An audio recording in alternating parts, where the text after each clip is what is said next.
Selamat sore.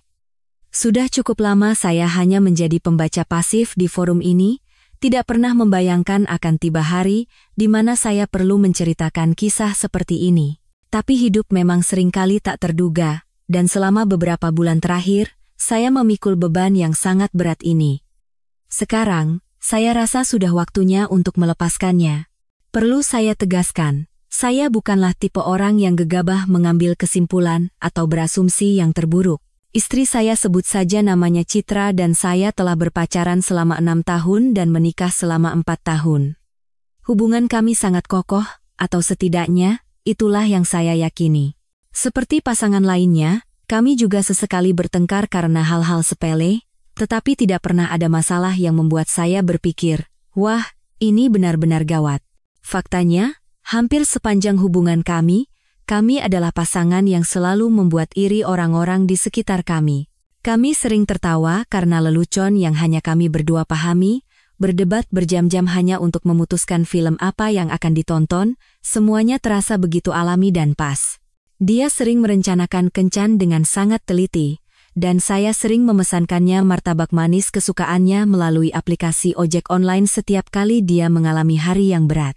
Semuanya terasa sempurna, seolah kami telah menemukan kunci jawaban untuk teka-teki bernama cinta.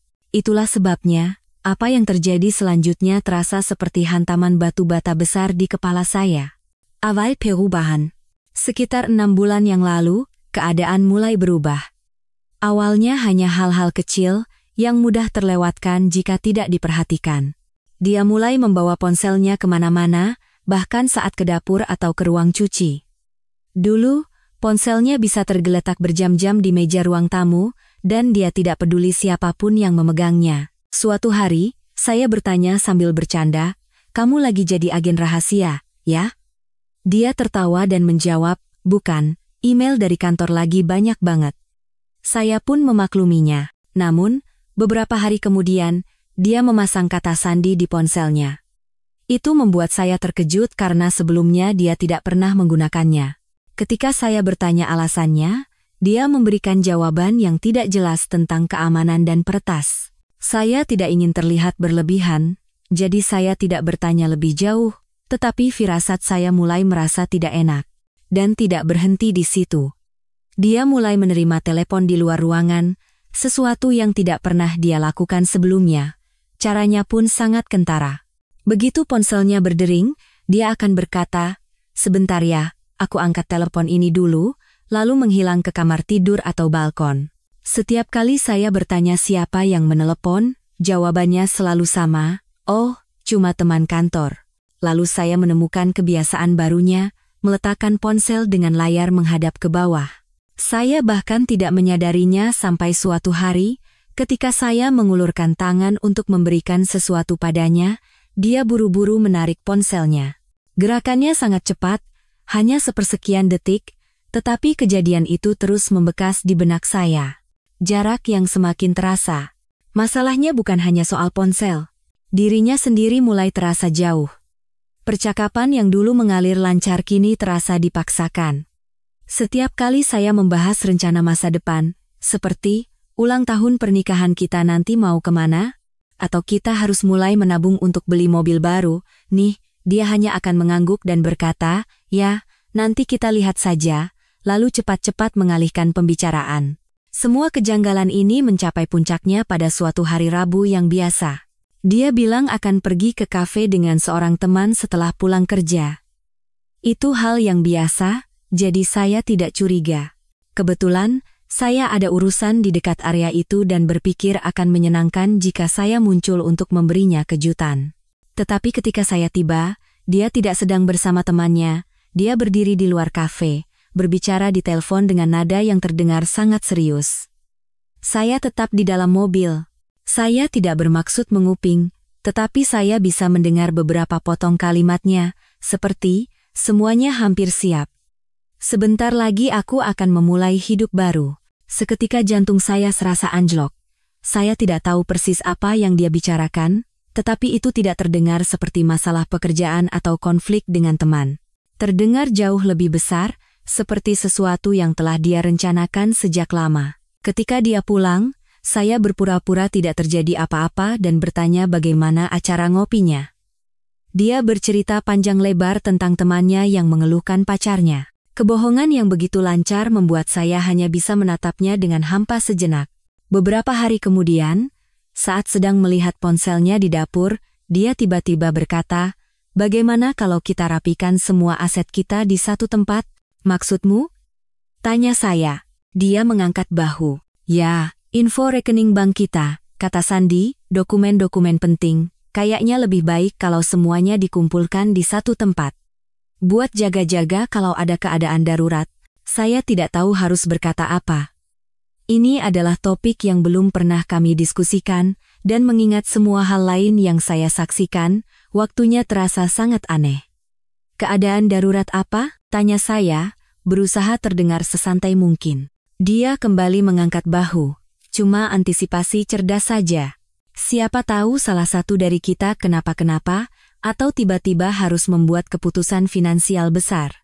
Secara teori, argumennya masuk akal. Tetapi ada sesuatu yang mengganggu dari nada bicaranya. Terlalu rapi dan terpoles, seolah-olah dia telah menunggu waktu yang tepat untuk mengangkat topik ini. Saya mengangguk dan bergumam. Ide bagus juga. Tetapi alarm di kepala saya berbunyi kencang. Kenapa sekarang? Kenapa dia tiba-tiba tertarik untuk mengurus aset yang selama ini selalu kami kelola masing-masing? Malam itu, saya terus memikirkan kata-katanya, mencoba memahami maknanya. Apakah ini hanya perilaku orang dewasa yang normal dan saya yang terlalu paranoid? Tapi kemudian saya teringat percakapan telepon itu, pembicaraan di kafe, dan betapa jauhnya dia akhir-akhir ini. Semua kepingan puzzle mulai menyatu, dan gambaran yang terbentuk adalah sesuatu yang sama sekali tidak saya sukai. Beberapa hari kemudian, dia mengangkat topik itu lagi. Saat saya sedang membuat roti lapis di dapur, dia berkata sambil menatap ponselnya, "Sudah kamu pikirkan soal merapikan data bank kita?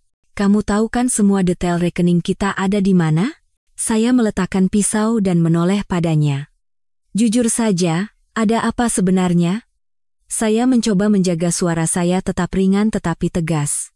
"Akhir-akhir ini kamu terus-terusan membahas soal aset. Apa ada sesuatu yang perlu kita bicarakan?" Dia akhirnya mengangkat kepala dari ponselnya, tampak terkejut dengan pertanyaan saya. Nggak ada apa-apa," jawabnya cepat. "Aku cuma pikir itu penting. Untuk keadaan darurat." "Keadaan darurat seperti apa?" Dia mengangkat bahu. Wajahnya tanpa ekspresi. "Entahlah. Hal-hal yang biasa terjadi dalam hidup. Bukan apa-apa, kok. Aku janji.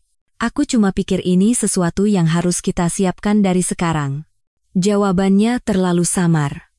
Saya mengangguk dan membiarkannya, tetapi caranya menghindari jawaban langsung membuat saya semakin curiga. Ini tidak lagi terasa seperti usulan biasa. Rasanya seperti dia menyembunyikan sesuatu, tetapi saya tidak tahu apa itu. Jadi, keesokan harinya, saat dia pergi bekerja, saya memutuskan untuk memeriksa keuangan kami. Saya membuka rekening bersama kami secara online dan menemukan sesuatu yang tidak terduga. Selama sebulan terakhir, ada beberapa kali transfer dana dalam jumlah kecil. Nominalnya tidak besar, tetapi tidak ada tujuan yang jelas. Tidak terdaftar sebagai pembayaran tagihan, belanja bulanan, atau pengeluaran wajar lainnya. Saya tidak mau langsung mengambil kesimpulan, tetapi sepertinya dia telah menarik uang dari rekening untuk suatu alasan. Saya berpikir untuk bertanya langsung padanya, tetapi sesuatu menahan saya. Jika saya salah, saya akan terlihat konyol. Dan jika saya benar, saya harus bertindak dengan hati-hati. Dengan perasaan kalut, saya menghubungi seseorang yang saya percaya, teman kuliah saya yang kebetulan seorang pengacara. Saya menceritakan semua yang saya temukan. Berusaha keras agar tidak terdengar seperti seorang penganut teori konspirasi. Setelah saya selesai menjelaskan, dia berkata, "Dengar, aku tidak bilang pasti ada sesuatu yang terjadi, tapi keinginanmu untuk bersiap-siap itu bukan hal yang gila. Kalau kamu khawatir tentang melindungi asetmu, sekaranglah waktunya, lebih baik sedia payung sebelum hujan." Dia menjelaskan langkah-langkah yang bisa saya ambil, prosedur sederhana untuk melindungi aset saya jika terjadi sesuatu. Jujur saja, mengambil tindakan drastis seperti itu bukanlah gaya saya. Rasanya seperti mempersiapkan diri untuk sesuatu yang mengerikan, padahal saya sendiri belum yakin apa yang salah. Tetapi semakin saya memikirkannya, semakin masuk akal. Jika dia benar-benar merencanakan sesuatu dan kecurigaan saya semakin kuat, maka saya harus melindungi diri saya sendiri. Itu bukan keputusan yang mudah, ini bukan hanya soal uang atau aset. Ini tentang kehidupan yang telah kami bangun bersama. Kilasan hari pernikahan kami, obrolan semalaman tentang impian kami, lelucon konyol yang hanya kami pahami semuanya berputar di kepala saya. Bagaimana kami bisa sampai di titik ini? Apakah ini akhir dari pernikahan kami? Pikiran untuk mengambil langkah ini terasa seperti mengakui kekalahan, seperti secara resmi menyerah pada kepercayaan yang pernah kami bagi. Malam itu, ketika dia sedang keluar, saya duduk di meja kerja dan membuka laptop saya. Tangan saya gemetar saat mulai menelusuri semuanya. Rekening bank, rekening investasi, dan bahkan sertifikat rumah. Setiap dokumen yang saya periksa terasa seperti sebuah pengkhianatan, tetapi suara gigih di kepala saya terus berkata, ini bukan tentang penghancuran, ini tentang bertahan hidup. Saya tidak berniat menyakitinya. Tapi saya tidak bisa menghilangkan pikiran bahwa jika saya tidak bertindak sekarang, saya akan menyesalinya nanti. Saya membuat daftar semua aset dan cara memindahkannya tanpa menimbulkan kecurigaan. Saat saya mengetik, dada saya terasa sesak seperti ditimpa batu. Selama bertahun-tahun saya telah mempercayainya sepenuhnya, dan sekarang saya harus membangun pertahanan melawan orang yang sama yang saya pikir akan selalu melindungi saya. Lalu saya menelepon ibu saya. Tanpa menjelaskan secara rinci, saya berkata saya butuh bantuannya.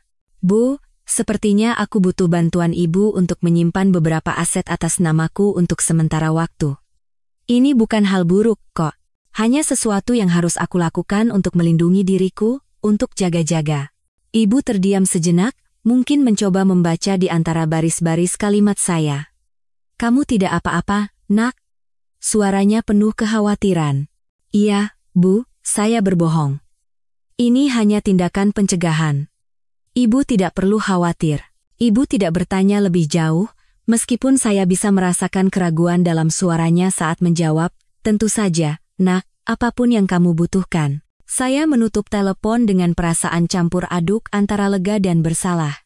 Saya benci melibatkan ibu dalam kekacauan ini, tetapi mengetahui ada seseorang di pihak saya memberikan sedikit rasa aman di tengah situasi yang membingungkan.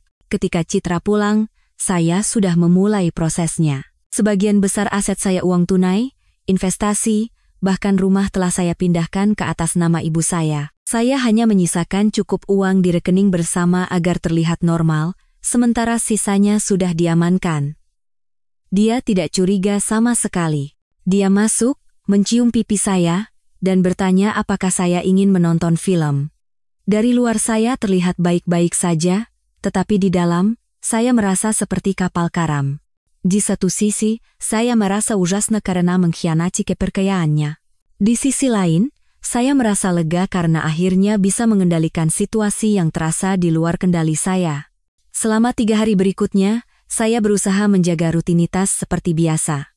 Saya tidak ingin dia menyadari perubahan apapun. Dia tampak puas, bahkan terlihat lebih ceria dari biasanya. Namun, itu tidak menenangkan saya, justru membuat kecurigaan saya semakin besar. Jika dia merencanakan sesuatu, dia sangat pandai menyembunyikannya. Tetapi yang paling menonjol adalah dia tidak lagi membahas masalah aset, tidak sekalipun sejak terakhir kali saya menanyakannya. Seolah-olah topik itu telah menguap dari ingatannya. Awalnya, saya berpikir mungkin saya yang bereaksi berlebihan, dan dia berhenti karena topik itu tidak penting.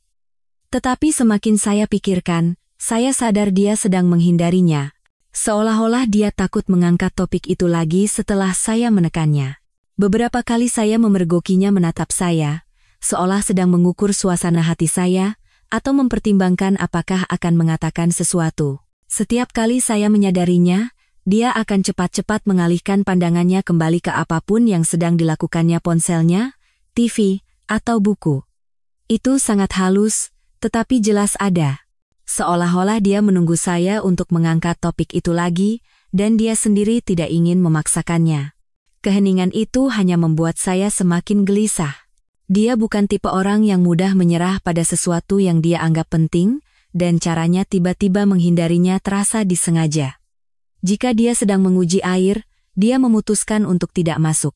Jika dia sedang menunggu sesuatu, saya tidak akan memberinya sinyal itu. Apapun langkahnya selanjutnya, saya tahu saya harus selangkah lebih maju. Sesuatu akan datang, saya hanya tidak tahu kapan. Yang bisa saya lakukan hanyalah bersiap.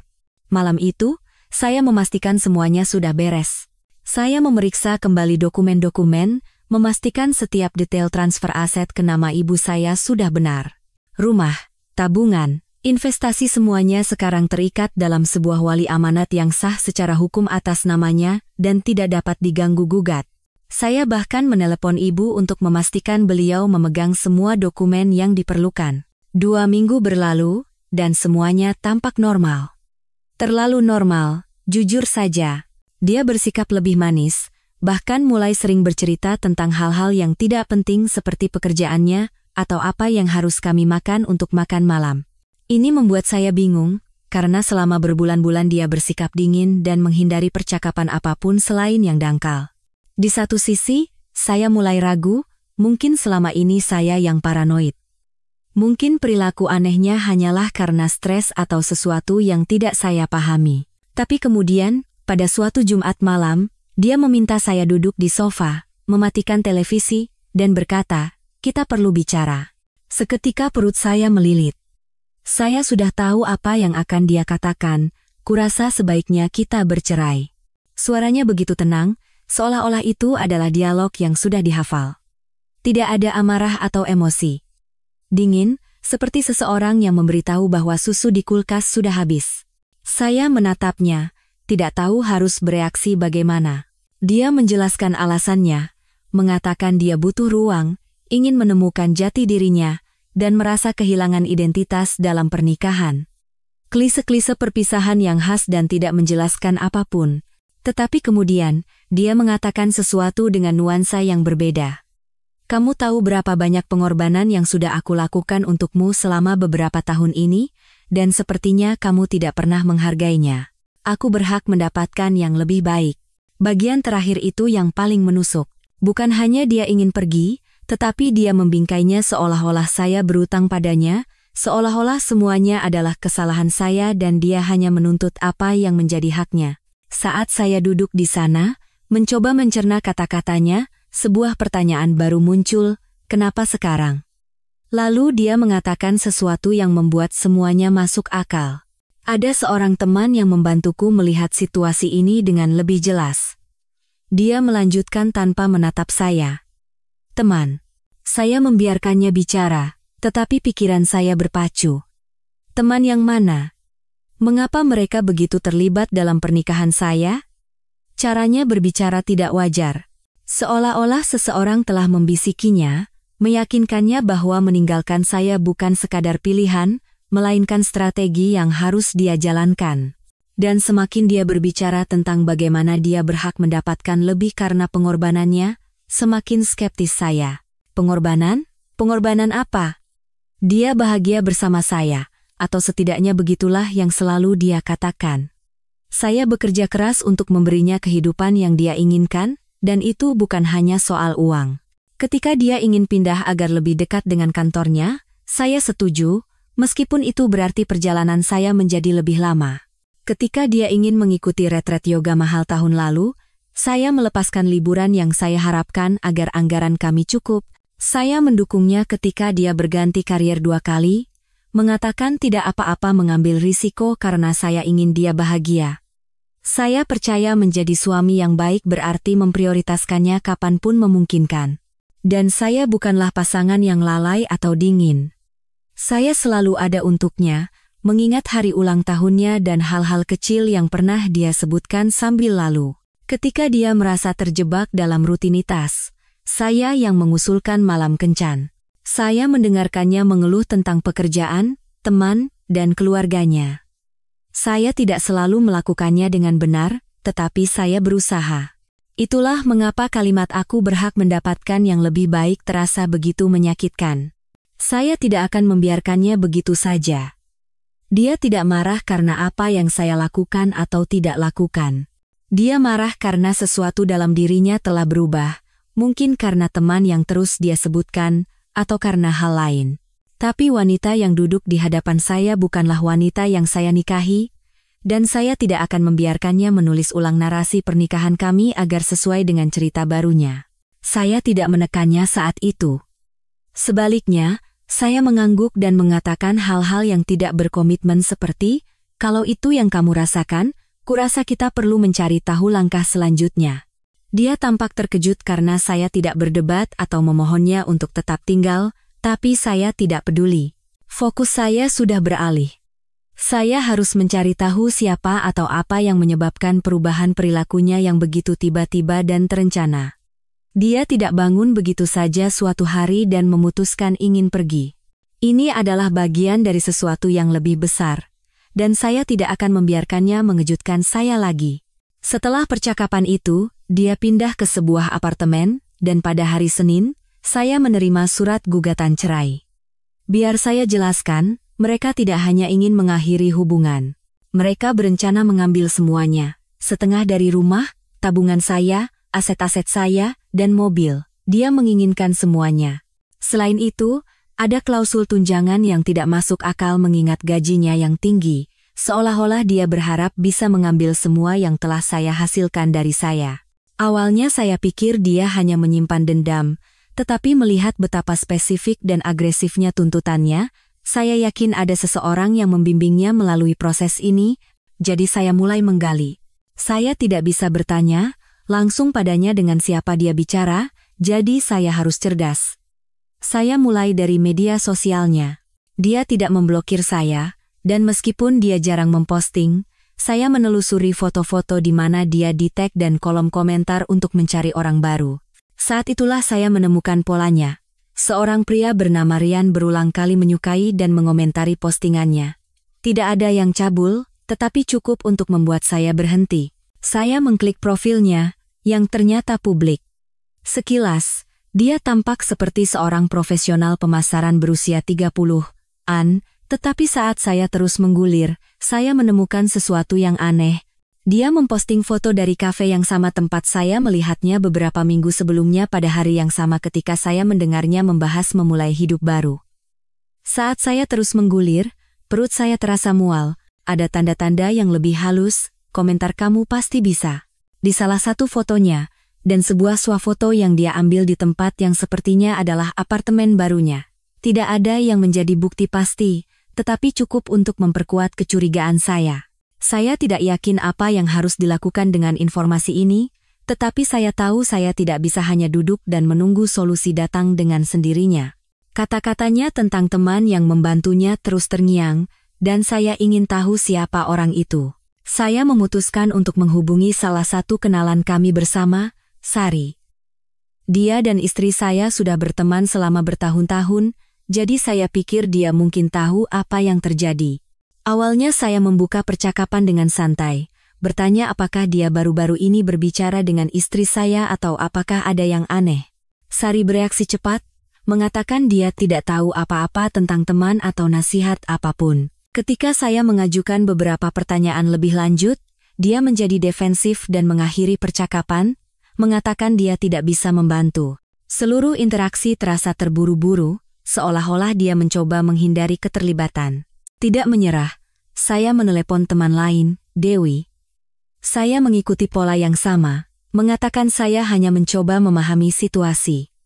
Awalnya dia ragu-ragu, menjawab pertanyaan saya dengan samar. Ketika saya menekannya lebih jauh, dia dengan cepat menutup telepon, membuat saya semakin skeptis.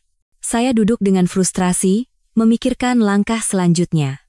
Lalu, secara mengejutkan, Dewi menelepon kembali. Dia bilang saya harus berjanji apa yang dia katakan tidak akan kembali padanya. Saya meyakinkannya, dan setelah jeda yang panjang, dia menceritakan apa yang dia ketahui. Rupanya, istri saya telah menghabiskan banyak waktu dengan seorang pria bernama Rian, yang dia temui di tempat kerja. Dewi mengaku tidak tahu banyak, Tetapi dari yang dia dengar, Rian sangat terlibat aktif dalam nasihat perceraian yang diterima istri saya. Mendengar nama itu seperti potongan puzzle yang jatuh ke tempatnya. Ini jelas lebih dari sekadar dia butuh ruang atau ingin menemukan jati dirinya. Ada orang lain yang mengarahkan keputusannya, dan saya sangat ingin tahu mengapa. Saya memutuskan untuk memastikannya sendiri. Pada hari Sabtu itu, saya berkendara ke gedung apartemennya, parkir 1 blok jauhnya, dan menunggu untuk mengkonfirmasi apa yang sudah saya duga. Beberapa jam kemudian, dia dan Rian keluar dari gedung. Mereka tidak bergandengan tangan, tetapi cara mereka berjalan berdekatan, bersandar satu sama lain, sudah cukup jelas. Mereka masuk ke mobilnya dan pergi, sementara saya hanya duduk di sana, menatap tempat kosong yang mereka tinggalkan. Saya tidak mengikuti mereka, tidak perlu. Pada titik itu, jelas bahwa dia tidak hanya berhenti mencintai saya. Dia bersiap untuk pergi dengan orang lain, dan sekarang semuanya masuk akal, jarak yang tiba-tiba, masalah uang, dan tuntutan keras dalam gugatan cerai. Dia tidak hanya meninggalkan saya, dia mencoba meninggalkan saya tanpa apa-apa, dan dia melakukannya bersama seseorang. Malam itu saya pulang, pikiran saya dipenuhi dengan semua yang telah saya temukan. Saya merasa dikhianati, tetapi yang paling menyakitkan adalah betapa terencananya semua ini. Dia menggunakan perceraian ini sebagai batu loncatan menuju kehidupan yang akan dia bangun dengan Rian. Tapi dia tidak tahu apa yang telah saya rencanakan untuknya. Sidang mediasi pertama terasa tegang sejak kami masuk. Pengacaranya datang membawa binder tebal, seolah-olah dia sedang menuntut perusahaan Fortune 500. Dia mulai menjabarkan tuntutannya seolah-olah semuanya sangat masuk akal, setengah rumah, uang, aset-aset saya, mobil, dan bahkan omong kosong tentang tunjangan. Saya tetap diam, berpura-pura mendengarkan, tetapi sebenarnya hanya menunggu pengacara saya memainkan kartunya. Akhirnya, ketika giliran kami tiba, dia menyerahkan setumpuk dokumen ke seberang meja dan berkata, "Sebelum kita melanjutkan, saya rasa penting bagi semua pihak untuk meninjau dokumen-dokumen ini." Pengacaranya mengambil berkas itu dan mulai membacanya. Sikap percaya dirinya dengan cepat memudar saat dia membalik halaman, keningnya semakin berkerut. "Apa ini?" tanyanya. Menatap pengacara saya. Dokumen-dokumen ini membuktikan transfer semua aset utama ke sebuah wali amanat atas nama ibu klien saya, kata pengacara saya dengan tenang. Transfer ini diselesaikan beberapa minggu sebelum gugatan cerai diajukan, dan wali amanat ini sepenuhnya sah secara hukum dan tidak dapat dibatalkan. Ruangan menjadi sunyi senyap. Pengacaranya menatapnya dengan ekspresi bingung dan frustrasi. "Kamu tidak memberitahuku tentang ini," katanya dengan kaku. Dia merebut dokumen dari tangannya dan membacanya. Wajahnya memerah. "Ini tidak mungkin benar," katanya sambil menatap tanda tangan dan tanggal yang disahkan notaris. Lalu dia menoleh ke arah saya. Ekspresinya berubah dari tidak percaya menjadi marah. "Kamu merencanakan ini semua, kan?" gumamnya, menatap saya seolah saya telah melakukan kejahatan keji. "Kamu tahu aku akan menggugat cerai, jadi kamu melakukan ini untuk menghancurkanku." Saya tidak menjawab. Saya hanya duduk di sana dan membiarkannya menghubungkan titik-titik itu sendiri. Pengacaranya, yang tampak jelas gelisah, meminta penjelasan dari pengacara saya, yang dengan perlahan, hati-hati, dan dengan semua bukti yang diperlukan, membuktikan bahwa transfer itu tidak dapat diganggu-gugat. Tanggalnya cocok, menunjukkan saya telah memindahkan semuanya jauh sebelum dia mengajukan gugatan. Tanda tangannya telah disahkan secara resmi, dan wali amanat itu kokoh. Tidak ada yang bisa mereka lakukan untuk menentangnya. Dia sangat marah. "Kamu benar-benar tidak bisa dipercaya," katanya sambil mencondongkan tubuh ke depan dari kursinya. "Aku tidak percaya kamu melakukan ini padaku." Saya masih tidak mengatakan apa-apa. Apa yang bisa saya katakan? Ini bukan tentang saya melakukan sesuatu padanya. Ini tentang saya membela diri karena dia telah menjelaskan bahwa dia tidak akan pergi dengan damai. Pertemuan berakhir dengan pengacaranya mengatakan mereka perlu meninjau kembali strategi mereka, tetapi semua orang di ruangan itu tahu mereka tidak punya kartu lagi untuk dimainkan. Saat kami berjalan keluar dari gedung, dia mencegat saya di lorong, wajahnya campuran antara amarah dan putus asa. Ini belum berakhir, tambahnya dengan suara rendah, kamu akan menyesal. Saya hanya menatapnya dan berkata, aku sudah menyesal karena telah mempercayaimu. Itulah satu-satunya penyesalanku. Situasi memburuk lebih cepat dari yang saya duga. Setelah sidang mediasi, dia benar-benar hancur, dan itu terjadi hampir seketika. Dimulai dengan telepon. Panggilan tanpa henti. Awalnya, dia terdengar tenang, bahkan menyesal. Dia meninggalkan pesan suara yang mengatakan hal-hal seperti, kurasa kita benar-benar perlu bicara, atau aku tahu segalanya menjadi rumit, tapi bisakah kita menyelesaikannya? Ketika saya tidak menjawab, nadanya berubah. Pada hari kedua, pesannya bergantian antara isak tangis dan teriakan. Dalam satu pesan suara, dia meratap bahwa dia telah membuat kesalahan dan tidak ingin kehilangan apa yang telah kami bangun bersama. Kemudian, dia akan melontarkan tuduhan sengit, menyebut saya pelit dan kejam, menyalahkan saya atas semua yang salah dalam hidupnya. Saya mengabaikan semuanya. Pengacara saya menyarankan agar saya tidak terlibat, dan jujur saja, saya tidak ingin lagi memainkan permainannya. Tapi dia belum selesai.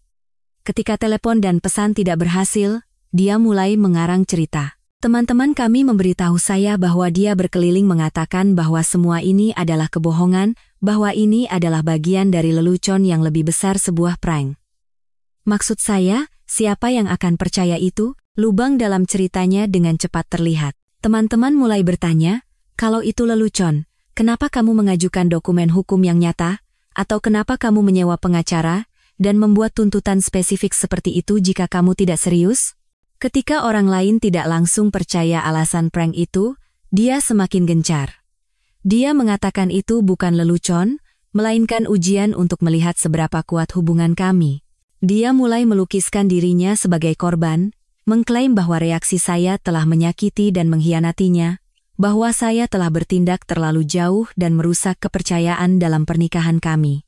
Awalnya, beberapa orang sepertinya mempercayai ceritanya. Saya mendapat beberapa email atau komentar aneh dari kenalan yang mengatakan hal-hal seperti, wah, aku tidak tahu dia sedang mengalami masa sulit seperti itu. Bahkan kakak laki-lakinya menyalahkan saya, mengatakan saya seharusnya tidak bertindak se-ekstrem itu dan seharusnya menyelesaikannya dengan bicara. Itu membuat saya jengkel, tetapi saya tahu kebenaran pada akhirnya akan terungkap. Dan itu terungkap berkat seorang teman kami bersama. Sebut saja dia Agus. Agus dan saya tidak terlalu dekat, tetapi kami selalu memiliki hubungan yang baik. Beberapa minggu setelah sidang mediasi, dia tiba-tiba mengirimi saya pesan, mengatakan ada sesuatu yang perlu saya lihat.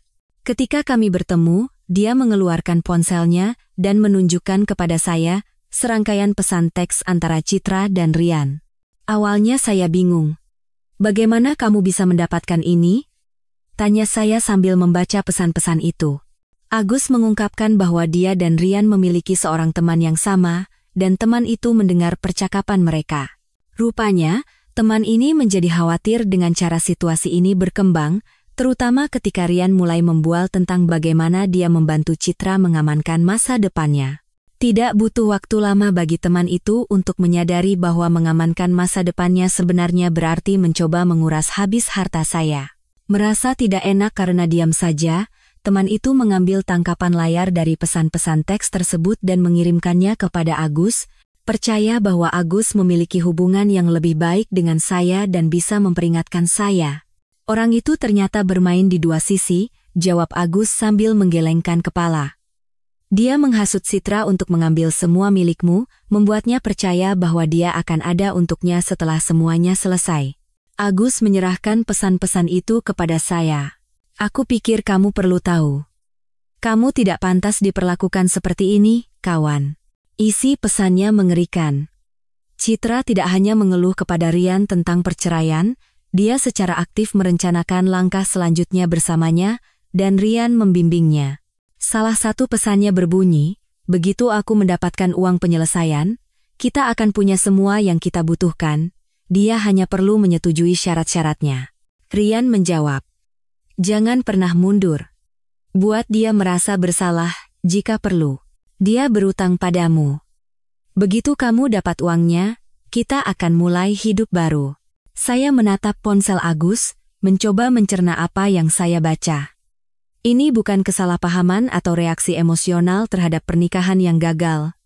Ini adalah manipulasi yang dingin dan disengaja. Saya berterima kasih kepada Agus dan dia pergi, tetapi pikiran saya berpacu. Sekarang semuanya masuk akal, isolasi mendadaknya, obsesinya pada keuangan kami, dan tuntutan keras dalam proses perceraian.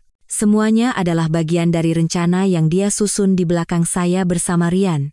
Pesan-pesan itu segera menyebar di antara teman-teman kami. Agus membagikannya dengan beberapa teman, dan kabar itu menyebar dengan cepat. Tiba-tiba, cerita Citra kehilangan kredibilitasnya. Orang-orang yang sebelumnya acuh tak acuh atau bahkan mendukungnya mulai menjauhinya, dan perubahannya hampir seketika. Orang-orang yang sebelumnya membelanya atau tetap netral tiba-tiba melihatnya apa adanya. Bahkan sekutu terdekatnya pun mulai menjaga jarak. Pada saat perceraian selesai, yang tersisa untuknya hanyalah barang-barang pribadinya. Pengacaranya diam-diam menarik gugatan setelah menyadari bahwa tuntutan beraninya runtuh di bawah beban dokumen yang saya berikan dan kokohnya wali amanat yang telah saya buat. Tidak ada dasar hukum lagi. Rian, sepertinya, menghilang begitu situasi mulai berantakan. Tidak akan mengejutkan saya jika dia memanfaatkannya sama seperti Citra mencoba memanfaatkan saya. Sejauh yang saya tahu, dia memberinya fantasi kemandirian dan awal yang baru, tetapi begitu jelas bahwa dia akan pergi tanpa apa-apa, dia lenyap. Tanpa Rian di sisinya, kepercayaan diri Citra anjlok. Telepon dan pesan terus berlanjut, tetapi menjadi semakin putus asa. Dia tidak lagi menyalahkan saya. Dia memohon. Bisakah kita bicara saja? Tolong, aku akan melakukan apa saja untuk memperbaiki ini, kata salah satu pesan suara. Yang lain berbunyi, kamu tidak perlu memaafkanku, tapi bisakah kita selesaikan ini dan move on? Aku akan melepaskan semuanya jika kamu mau bicara denganku. Saya tidak merespons. Saya tidak bisa. Kerusakannya sudah terlalu parah. Bahkan keluarganya pun mulai menjauh. Kakak laki-lakinya pernah menghubungi saya untuk meminta maaf atas apa yang dia katakan sebelumnya ketika dia memihak Citra. Aku tidak tahu apa yang dia lakukan padamu, katanya. Aku minta maaf karena mempercayainya. Adapun saya mendapatkan kembali rumah saya, tabungan saya, dan kedamaian yang sudah lama tidak saya rasakan. Ibu saya, seperti biasa, adalah pilar kekuatan saya. Dia datang dengan sekaleng cat dan daftar saran untuk membantu saya merebut kembali ruang itu sebagai milik saya. Hidup terasa seperti milik saya lagi. Tidak ada lagi keraguan dalam setiap interaksi kecil, tidak ada lagi perasaan dikhianati yang menggerogoti, hanya kedamaian. Dia adalah bab dalam sejarah saya yang tidak lagi saya baca, dan cerita selanjutnya sepenuhnya menjadi milik saya untuk ditulis.